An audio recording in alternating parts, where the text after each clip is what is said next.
தரும் நல் மருந்தே என் இயேசுவே, என் இயேசுவே. ஜீவன் தரும் நல் மருந்தே என் இயேசுவே, என் இயேசுவே.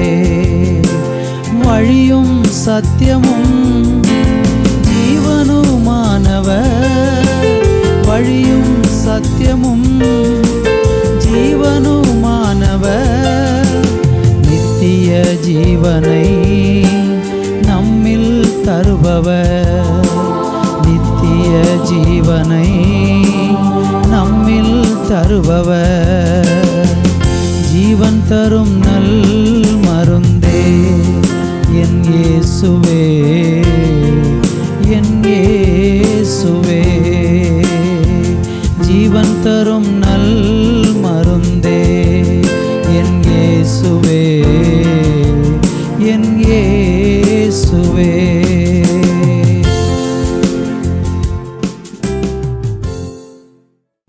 கிறிஸ்துவுக்குள் அன்பான தேவனுடைய பிள்ளைகளே, ஆண்டவராகிய இயேசுவின் நாமத்தினாலே உங்கள் அன்போடு கூட இந்த நிகழ்ச்சிக்கு வாழ்த்தி வரவேற்கிறேன். நம்ம தொடர்ந்து ஆண்டவருடைய வார்த்தைகளை தியானிக்க போகிறோம்.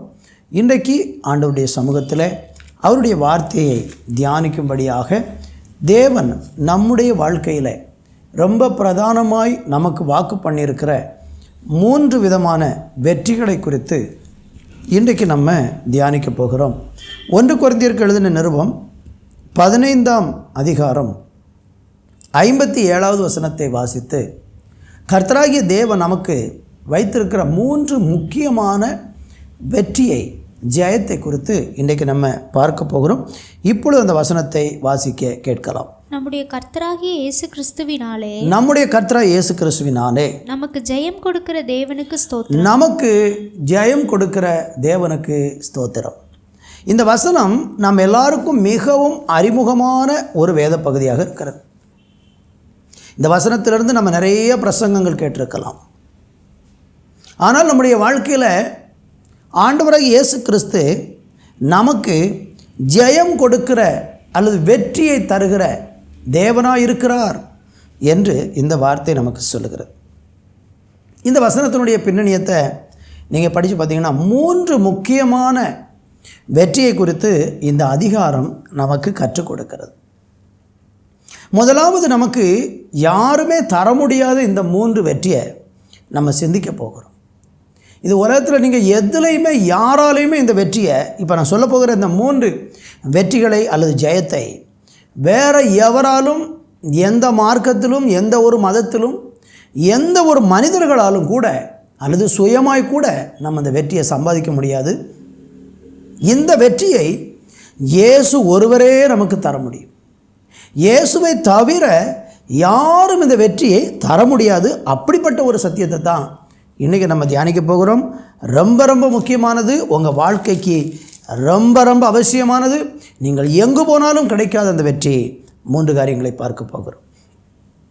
முதலாவது, நமக்கு கிடைக்கிற, இயேசு கிறிஸ்துவின் மூலமாய் கிடைக்கிற ஒரு பெரிய வெற்றி என்னவென்றால், பாவத்தின் மீது நமக்கு உண்டாகும் வெற்றியை இயேசு நமக்கு தரப்போகிறார்.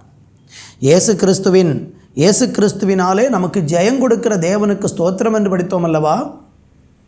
அந்த இயேசு கிறிஸ்துவின் மூலமாக முதலாவது நமக்கு கிடைக்க இயேசு தரப்போகிற வெற்றி அல்லது தருவதாக வாக்கு பண்ணியிருக்கிற வெற்றி அல்லது தருகிறதான வெற்றி எதுவென்றால், பாவத்தின் மீது நமக்கு உண்டாகும் வெற்றி. இன்றைக்கி உலகத்தில் எல்லா மனுஷனும் சந்திக்கிற ஒரு பிரச்சனை எதுலனா, நிறைய விஷயங்களில் ஜெயித்து கொண்டே இருக்கிற மனுஷர்கள், நிறைய காரியங்களில் வெற்றி பெறுகிற மனிதர்கள், உலகத்தில் வேலையில், படிப்பில், உலக காரியங்களில், நிறைய விஷயங்களில் அவன் வெற்றி பெற்றிருக்கலாம். ஆனால் பூமியில் மனுஷனாய் பிறந்த எல்லாரும் ஒரு இடத்துல 100க்கு 100 தோல்வி அடைகிற ஒரு இடம் எதுனா, பாவத்தில் எல்லா மனிதர்களும் தோற்றவர்கள். பாவத்தை ஒரு மனுஷன் தனியாக நின்று வெற்றி பெறணும்னு அவன் நினச்சாம்னா, ஒரு நாளும் அவனுடைய சுய பலத்தினால, சுய பக்தியினால், சுய நம்பிக்கையினால், சுய முயற்சியினால் அவன் பாவத்தை ஜெயிக்கவே முடியாது. ஏனென்றால் மனிதன் பூமியிலே பிறக்கும்போது அவன் பாவியாகவே பிறந்திருக்கிறான் என்று வேதம் சொல்லுகிறது. ஆதாமுனுடைய மீறுதலின் நிமித்தம் பூமியில் உள்ள எல்லா மனிதர்களும் பாவிகளாகிவிட்டார்கள். அதனால் பாவம் என்பது ஆதாமிலிருந்து பூமியில் பிறந்த அத்தனை மனிதர்களையும் இன்று வரைக்கும் தொடர்ந்து வந்து கொண்டே இருக்கிறது. பாவம்னா என்ன? அது தேவனுடைய சட்டத்தை மீறுவதைத்தான் பைபிள் பாவம் என்று சொல்லுகிறது.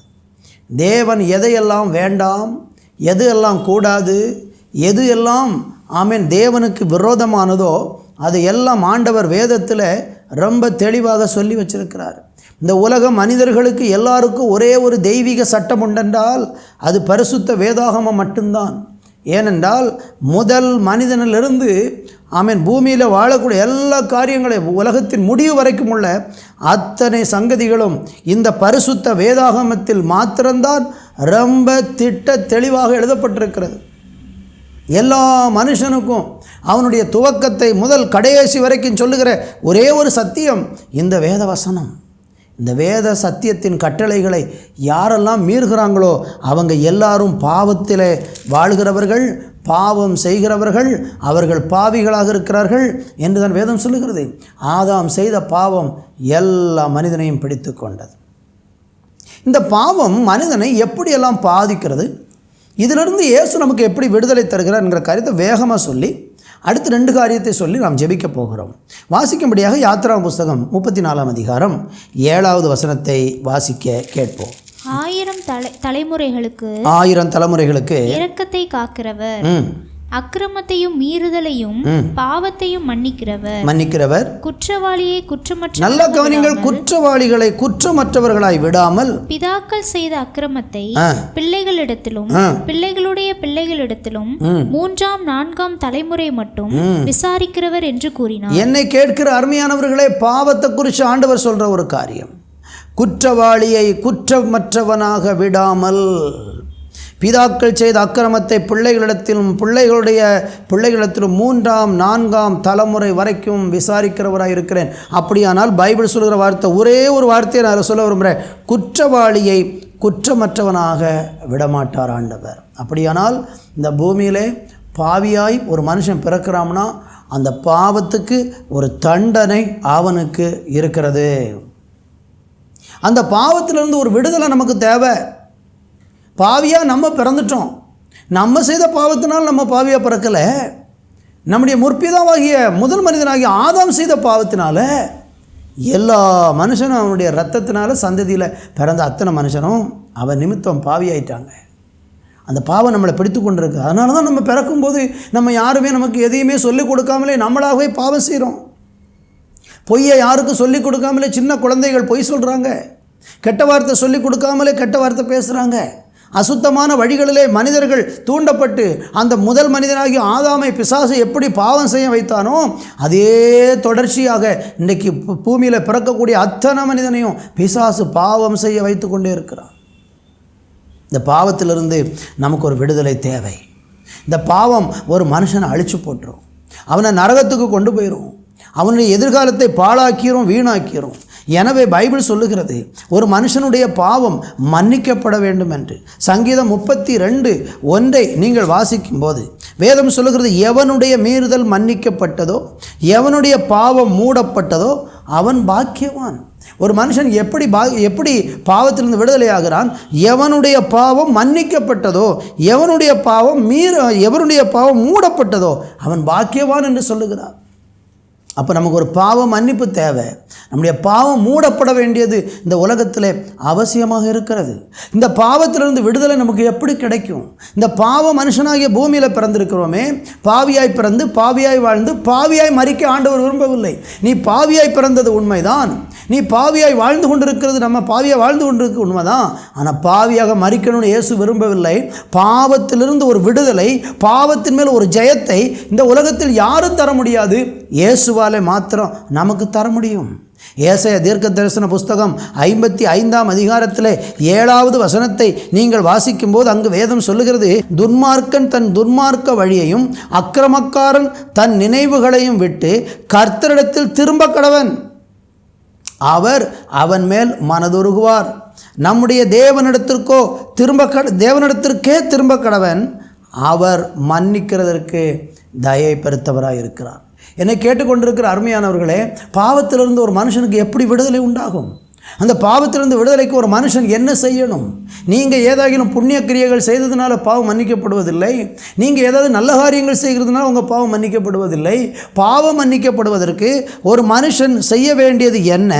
நம்முடைய தேவனாகிய கர்த்தரிடத்திற்கு யாரெல்லாம் திரும்புகிறார்களோ, கடவுளிடத்திற்கு யாரெல்லாம் திரும்புகிறார்களோ, மனம் திரும்புகிறார்களோ, நான் செய்கிறது பாவம் என்று உணர்ந்து எனக்கு இந்த பாவ வாழ்க்கை வேண்டாம், நான் பரிசுத்தமுள்ள ஒரு மனுஷனை வாழ விரும்புகிறேன் என்று சொல்லி யாரெல்லாம் கடவுள் பக்கம் திரும்புகிறார்களோ, அப்படி திரும்புகிற மனுஷனுடைய பாவத்தை ஆண்டவராகிய தேவன் மன்னிக்கிறார். அவர் மன்னிக்கிறதற்கு தயை பெருத்தவராக இருக்கிறார். இந்த வார்த்தையை கேட்டுக்கொண்டிருக்கிற நீங்கள் எத்தனையோ பாவங்கள் செஞ்சிருக்கலாம். சில பாவங்கள் மற்றவர்கள் தெரிய செய்திருக்கலாம். சில பாவங்கள் யாருமே தெரியாமல் செய்திருக்கலாம். சில பாவங்களில் இன்றைக்கு ரகசியமாக நீங்கள் வாழ்ந்து கொண்டு இருக்கலாம். ஆனால் குற்ற உணர்வு மனசாட்சியில் உங்களை ஒவ்வொரு நாளும் வாதித்து கொண்டே இருக்கலாம். நீங்கள் செய்த தப்பை உங்கள் உள்ளத்தில் உங்கள் மனசாட்சி உணர்த்தி கொண்டு இருக்கலாம். அது தேவன் உங்களுக்கு கொடுத்த மனசாட்சி. அந்த மனசாட்சி ஒரு நாளும் நம்ம செய்கிற தப்புக்கு ஆதரவாக இருக்கவே இருக்காது. எவ்வளவு கொடூரமான மனுஷனானாலும் அவனுக்குள் மனசாட்சி என்று ஒன்று இருக்கும்.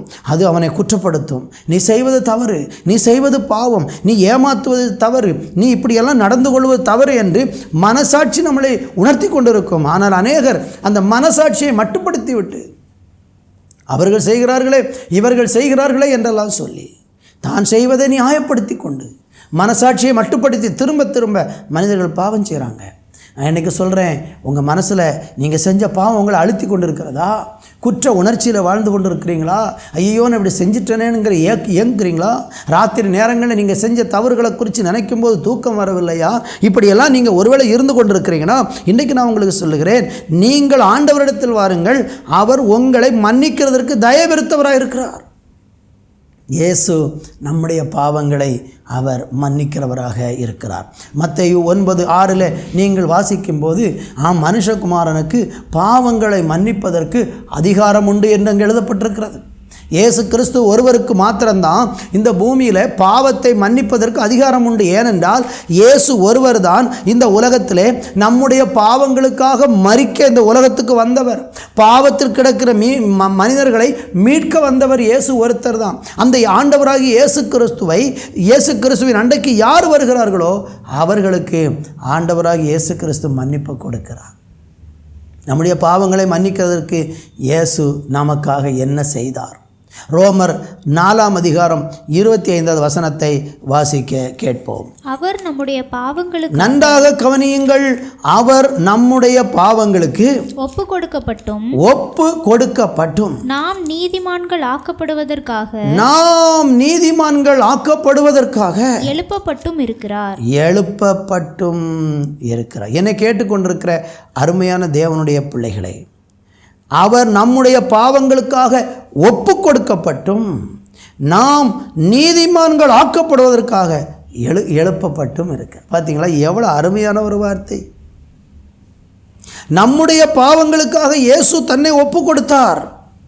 நம்ம நீதிமான்கள் ஆக்கப்படுவதற்காக அவர் எழுப்பப்பட்டார். அப்படின்னா என்ன அர்த்தம்?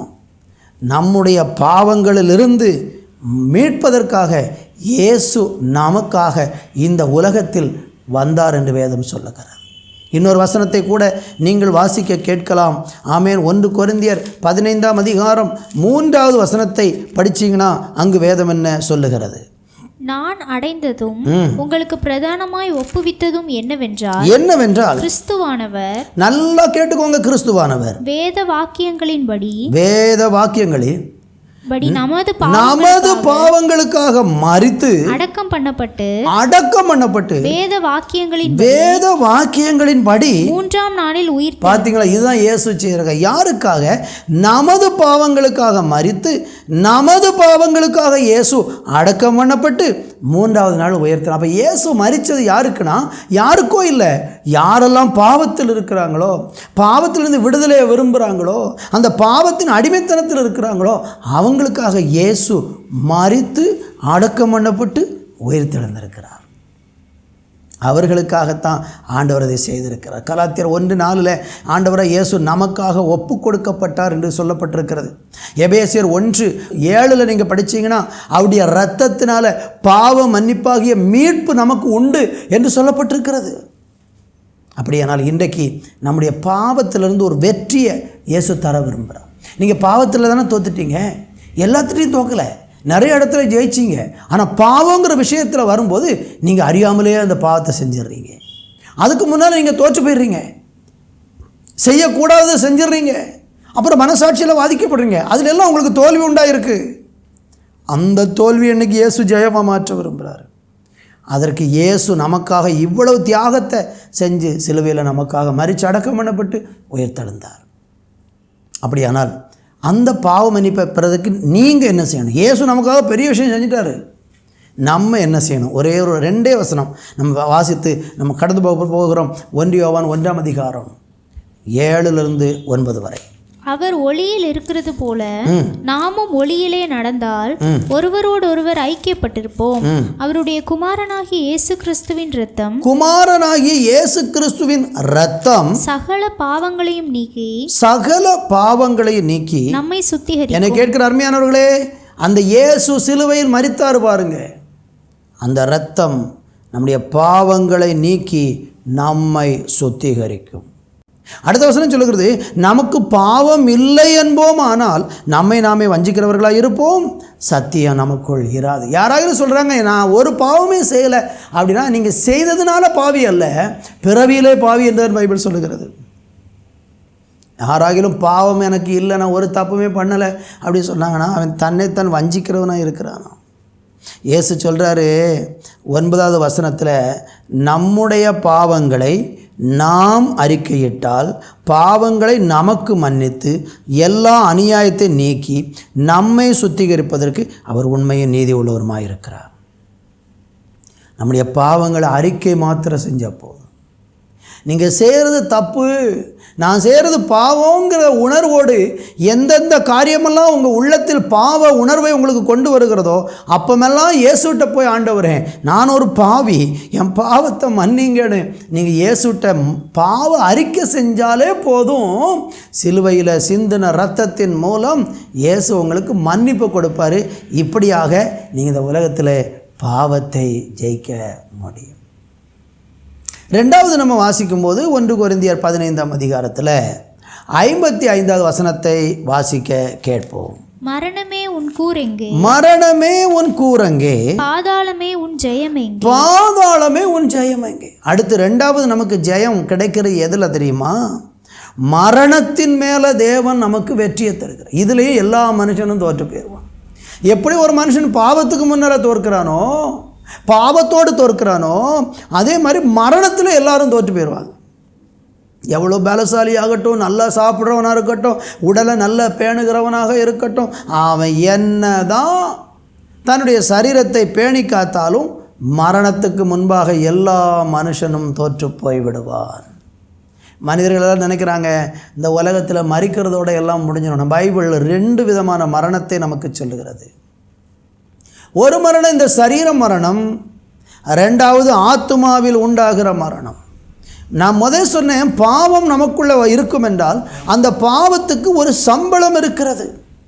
ரோமர் 6ஆம் அதிகாரம் 23வது வசனத்தில் நீங்கள் வாசித்து பார்த்தீங்கன்னா, பாவத்தின் சம்பளம் மரணம், தேவனுடைய கிருபை வரமோ நம்முடைய கர்த்தராகிய இயேசு கிறிஸ்துவினால் உண்டாகிற நித்திய ஜீவன் என்று சொல்லப்பட்டிருக்கிறது. அப்படியானால் பாவம் ஒரு மனுஷனுக்குள் மரணத்தை கொண்டு வரும். ஆனால் வாசித்து கேட்ட வசனத்தில் அந்த தேவனுடைய மனுஷன் சொல்றார், மரணமே உன் கூரங்கே, பாதாளமே உன் ஜெயமங்கே. மரணத்தை பார்த்து ஒரு மனுஷன் சவால் விடுறார். ஏன் சவால் விடுறார் தெரியுமா? இந்த மரணத்தை ஜெயித்தவர் ஒருத்தர் இருக்கிறார்.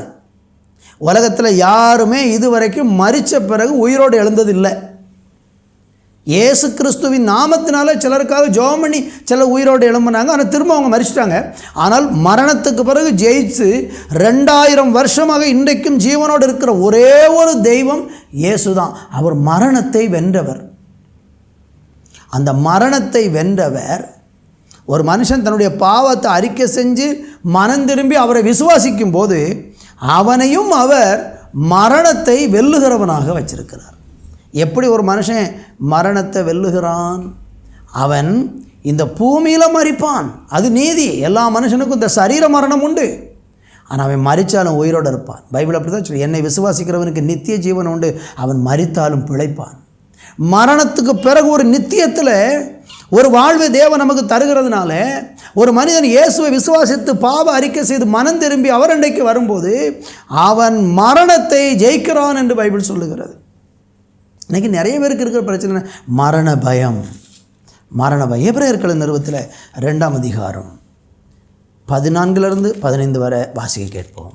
ஆதலால் பிள்ளைகள் மாம்சத்தையும் இரத்தத்தையும் உடையவர்களாயிருக்க அவரும் அவர்களைப் போல மாம்சத்தையும் இரத்தத்தையும் உடையவரானார். மரணத்துக்கு அதிகாரியான பிசாசானவனை தமது மரணத்தினாலே அழிக்கும்படிக்கு ஜீவகாலமெல்லாம் மரண பயத்தினாலே அடிமைத்தனத்திற்குள்ளானவர்கள் யாவரையும் விடுதலை பண்ணும்படிக்கும் அப்படியான. நல்லா கேட்டுக்கோங்க. ஆண்டவராய் இயேசு இந்த பூமிக்கு மனுஷனாக வந்ததனுடைய நோக்கம் மரணத்துக்கு அதிகாரியாகிய பிசாசானவனை தமது மரணத்தினாலே அழிக்கிறதுக்கு வந்தார். இயேசு மரணத்தின் அதிகாரியை அழித்தார். அதனால தான் சிலுவையில் இயேசு மரித்து அடக்கம் பண்ணப்பட்டு 3ஆம் நாள் மரணத்தின் அதிகாரியாகிய பிசாசையே அழித்து அவர் உயிரோடு எழும்பினார். மரணம் ஜெயமாய் விழுங்கப்பட்டது. மரணத்தை ஜெயித்த ஒரு இயேசு நமக்கு என்ன வாக்கு பண்ணியிருக்காரு? அவரை விசுவாசிக்கிறவங்களுக்கு அந்த மரணத்திலிருந்து வெற்றி இருக்கிறது. நீங்கள் இன்றைக்கி இயேசுவை விசுவாசிப்பீர்கள் என்றால் உங்களுடைய பாவம் முதலாவது மன்னிக்கப்படும். அந்த பாவத்தின் சம்பளமாகிய மரணத்திலிருந்து நீங்கள் விடுதலையாகி நீங்கள் மரணத்தையும் ஜெயிச்சிருவீங்க. ஜீவகாலமெல்லாம் மரண பயத்தினாலே அடிமைத்தனத்துக்குள்ளான அவரை விடுதலையாக்கும்படி. அப்படின்னா நிறைய பேர் இன்றைக்கி அந்த மரண பயத்தில் வாழ்ந்து, நீங்கள் கூட ஐயோ நான் செஞ்ச தப்புக்கு எனக்கு தண்டனையாக மரணம் வரப்போகுது, நரகம் வரப்போகுது பயந்து கொண்டு இருக்கிறீங்களா? அந்த மரண பயத்திலிருந்து இயேசு நமக்கு விடுதலை தந்து மரணத்தை ஜெயிக்கிறவர்களாக ஆண்டவர் நம்மளை மாற்றுவார். என்னுடைய வார்த்தையை கேட்டுக்கொண்டிருக்கிற என் அன்பு தேவனுடைய பிள்ளைகளே, 2வது இயேசு நமக்கு கொடுக்கிற ஜெயம் என்பது மரணத்தின் மேலே ஒரு ஜெயம். இது யாராலையும் தர முடியாது. நீங்கள் எந்த மதத்தை சார்ந்தவர்களாலும் எந்த மார்க்கத்தை நீங்கள் எதை பின்பற்றுறவங்களாக இருந்தாலும் நீங்கள் மரணத்துக்கு முன்னால் தோற்று தான் போவீங்க. ஆனால் ஒரு தேவனுடைய பிள்ளையால் மட்டும்தான், ஒரு கிறிஸ்தவனால் மட்டும்தான், ஒரு ரட்சிக்கப்பட்ட மனுஷனால் மட்டும்தான் மரணத்தை சவாலாக எதிர்கொண்டு ஜெயிக்க முடியும். அவன் மரித்தாலும் அவன் மரிக்கலை, அவன் விதைக்கப்படுகிறான் பூமியில். அவனுடைய ஜீவன் இயேசுவுக்குள் மறைந்திருக்கிறது என்று வேதம் சொல்லுகிறது. அவன் பூமியில் அவனுடைய சரீரம் மரித்தாலும் அவனுடைய ஆத்துமா தேவனோடு கூட நித்தியத்தில் இருக்கிறது என்று சொல்லப்பட்டிருக்கிறது. 3ஆவதாக ஒரு மனுஷன் எதில் ஜெயத்தை பெறான்னா அதே 1 கொரிந்தியரில் 15:55 வாசிக்கலாம். மரணமே உன் கூரெங்கே, பாதாளமே உன் ஜெயம். ஆண்டவர் சொல்லுகிறார், பாதாளத்தின் மேல் அல்லது நரகத்தின் மேல் ஒரு மனுஷனுக்கு, இயேசுவை விசுவாசிக்கிற மனுஷனுக்கு அவர் ஜெயத்தை கொடுக்கிறார். மரணமே உன் கூரங்கேன்னு சொல்லிட்டு பாதாளமே உன் ஜெயம் எங்கே அப்படிங்கிற பாதாளத்தை பார்த்து கூட சவால் விடுக்கிற அளவுக்கு ஒரு வெற்றியை இயேசு அவருடைய பிள்ளைகளுக்கு வச்சிருக்கிற. 1 பாவத்திலிருந்து உண்டாகிற ஜெயம், 2வது மரணத்திலிருந்து உண்டாகிற ஜெயம், 3வது நித்திய நரகத்திலிருந்து உண்டாகிற ஜெயம். நீ இயேசுவை விசுவாசிப்பாயானால், உன் பாவத்துக்காக மரித்த இயேசுவை விசுவாசித்து பாவ மன்னிப்பை பெற்றுக்கொள்வாயானால் உனக்கு மரணத்திலிருந்து இயேசு விடுதலை கொடுக்கிறார். மரணத்திலிருந்து விடுதலை கொடுக்கிற இயேசு உனக்கு நித்திய வாழ்வை தருகிறார். உனக்கு ஒரு நித்திய காலமாய் வாழ்வதற்கென்று உனக்கு நரக அழிவிலிருந்து விடுதலையாக்கி உன்னை பரலோக ராஜ்யத்திலே அவர் சேர்த்து கொள்ளுகிறார். சோத்திரம். சங்கீதம் 9:17 வாசித்து பாருங்கள். அங்கே என்ன சொல்லப்பட்டிருக்கிறது? வாசிக்க கேட்போம். துன்மார்க்கரும் தேவனை மறக்கிற எல்லா ஜாதிகளும் நரகத்திலே தள்ளப்படும். இதுதான் பைபிளுடைய நீதி. துன்மார்க்கமாய் வாழ்ந்து கொண்டிருக்கிற மனுஷன், பாவத்தில் வாழ்ந்து கொண்டிருக்கிற மனுஷன், தேவனை நினைக்காம அவரை மறக்கிறவங்க நரகத்துக்கு தான் போவாங்கன்னு பைபிள் தெளிவாக சொல்லுகிறது. ஆனால் யோவான் 5:24 நீங்கள் படித்து பார்த்தீங்கன்னா ஆண்டவராகிய தேவன் ஒரு மனுஷனுக்கு என்ன நன்மையை சொல்கிறார்னா, என் வசனத்தை கேட்டு என்னை அனுப்பினவரை விசுவாசிக்கிறவனுக்கு நித்திய ஜீவன் உண்டு. அவன் ஆக்கினைக்கு தீர்ப்புக்குட்படாமல் மரணத்தை விட்டு நீங்கி ஜீவனுக்குட்பட்டு இருக்கிறான் என்று மெய்யாகவே உங்களுக்கு சொல்லுகிறேன். இயேசு கிறிஸ்து ஒரு மனுஷன் விசுவாசிக்கும் போது வசனத்தை கேட்டு அனுப்பின இயேசுவை யாரெல்லாம் விசுவாசிக்கிறாங்களோ அவன் மரணத்தை விட்டு நீங்களாகி அவனை ஆமென் ஸ்தோத்திரம் ஜீவனுக்கு உட்படுத்துகிறார். நித்திய காலமாக மரிக்காமல் இயேசு இன்னைக்கு எப்படி மரணத்தை ஜெயித்து உயிரோடு இருக்கிறாரோ அதே மாதிரி பரலோகத்தில் நித்திய காலமாய் வாழக்கூடிய ஒரு வெற்றியை தரப்போகிறாரு. இது யாரால் உங்களுக்கு தர முடியும்? நீங்கள் நம்பியிருக்கிற நம்பிக்கை உங்களுக்கு தருமா? நீங்கள் பின்பற்றுகிற மார்க்கம் உங்களுக்கு தருமா? தராது. இயேசுவால் மாத்திரமே இதை தர முடியும். நித்திய வாழ்வை தருவதற்கு இயேசுவாலை மாத்திரம்தான் முடியும். 1 யோவான் 5ஆம் அதிகாரம் 13வது வசனத்தை வாசிக்கும் போது அங்கு என்ன சொல்லப்பட்டிருக்கிறது வாசிக்க கேட்போம். உங்களுக்கு நித்திய ஜீவன் உண்டென்று நீங்கள் அறியவும் தேவகுமாரனுடைய நாமத்தின் மேல் நீங்கள் விசுவாசமாய் இருக்கவும் தேவகுமாரனுடைய நாமத்தின் மேல் விசுவாசமாய் இருக்கிற உங்களுக்கு இவைகளை எழுதியிருக்கிறேன். அருமையான தேவனுடைய பிள்ளைகளே, உங்களுக்கு நித்திய ஜீவன் உண்டென்று நீங்கள் அறியவும். உங்களுக்கு நித்திய ஜீவன் என்பது இருக்கிறது. இயேசு உங்களுக்கு ஒரு நித்திய வாழ்வு வச்சிருக்கிறாரு. அதை நீங்கள் பெறணும்னா ஒன்று அவருடைய நாமத்தினால பாவத்தை ஜெயிக்கணும், 2வது நீங்கள் மரணத்தை ஜெயிக்கணும், 3வது இயேசு உங்களுக்கு அந்த நித்திய வாழ்வை அதன் பலனாக வாக்களிக்கிறார். கர்த்தருக்கு மகிமை உண்டாகட்டும்.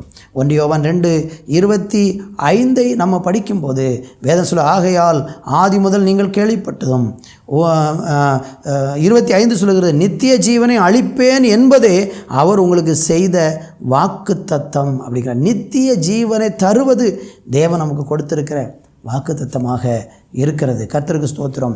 என்னை கேட்கிற அருமையானவர்களே, நமக்கு 3 விதமான ஜெயம்.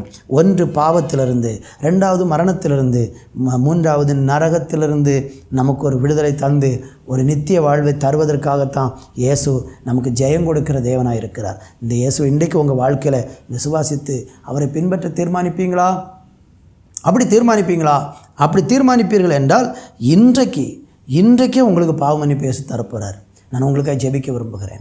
என்னோடு கூட சேர்ந்து நீங்களும், ஆண்டவரே எனக்கு அந்த நித்திய ஜீவன் வேண்டும், எனக்கு அந்த நித்திய வாழ்வை நான் அடையணும், நான் உங்களை விசுவாசிக்கிறேன், எனக்கு பாவ மன்னிப்பு வேணும், எனக்கு நரகத்திலிருந்து மரணத்திலிருந்து விடுதலை வேணும், நான் மரிச்சா நித்திய ஜீவனில் போய் உங்கள் கூட வாசம் பண்ணணும், அதுக்காக என் வாழ்க்கையை ஒப்பு கொடுக்குறேன், இனி நான் பாவத்தில் வாழ விரும்பலை, நான் மனம் திரும்புகிறேன் என்று நீங்கள் இன்றைக்கி சொன்னீங்கன்னா இயேசு கிறிஸ்து உங்களுக்கு விடுதலை தரப்போகிறார்.